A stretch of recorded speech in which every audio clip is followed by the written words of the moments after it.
Her husband lies snoring on the kitchen rug. Here are his keys, which are the duplicates of Mr. Rucastle's." "You have done well indeed," cried Holmes with enthusiasm. "Now lead the way, and we shall soon see the end of this black business."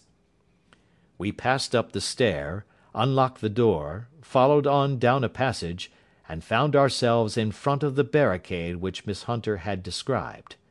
Holmes cut the cord and removed the transverse bar. Then he tried the various keys in the lock, but without success.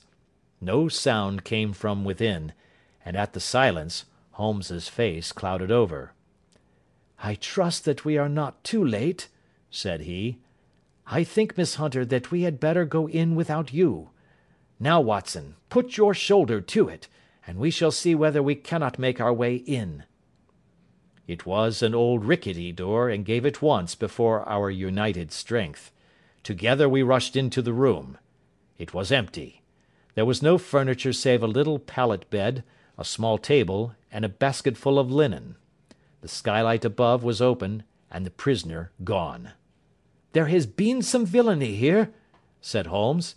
"This beauty has guessed Miss Hunter's intentions and has carried his victim off." "But how?" "Through the skylight. We shall soon see how he managed it." He swung himself up onto the roof. "Ah, yes," he cried. "Here's the end of a long light ladder against the eaves. That is how he did it." "But it is impossible," said Miss Hunter.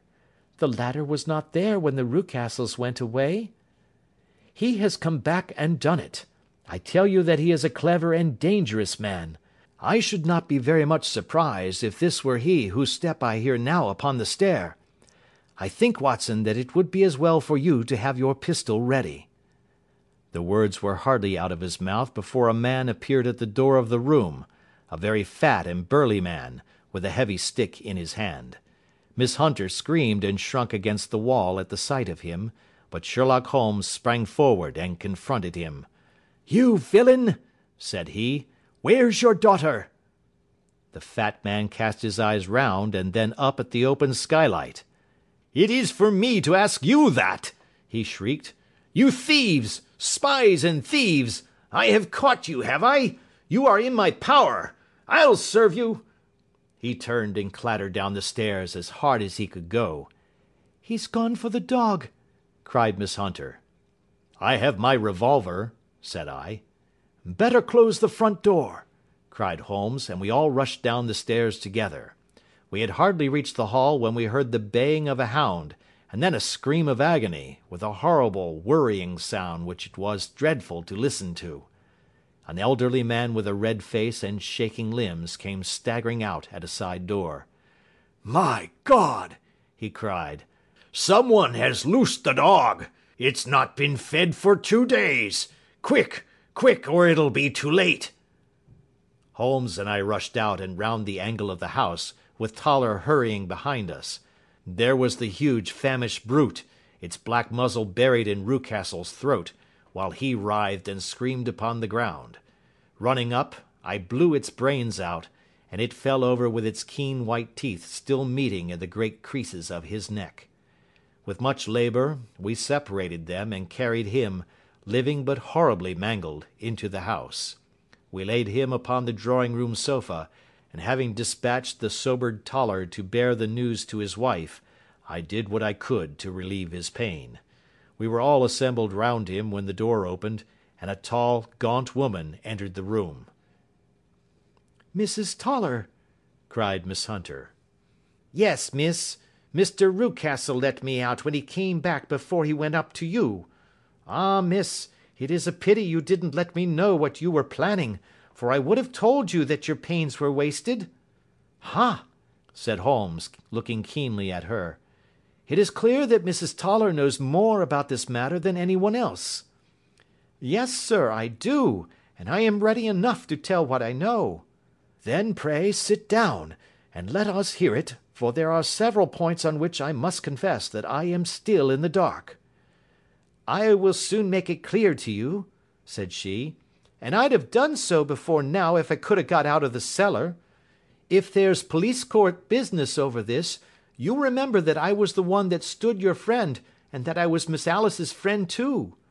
She was never happy at home, Miss Alice wasn't, from the time that her father married again.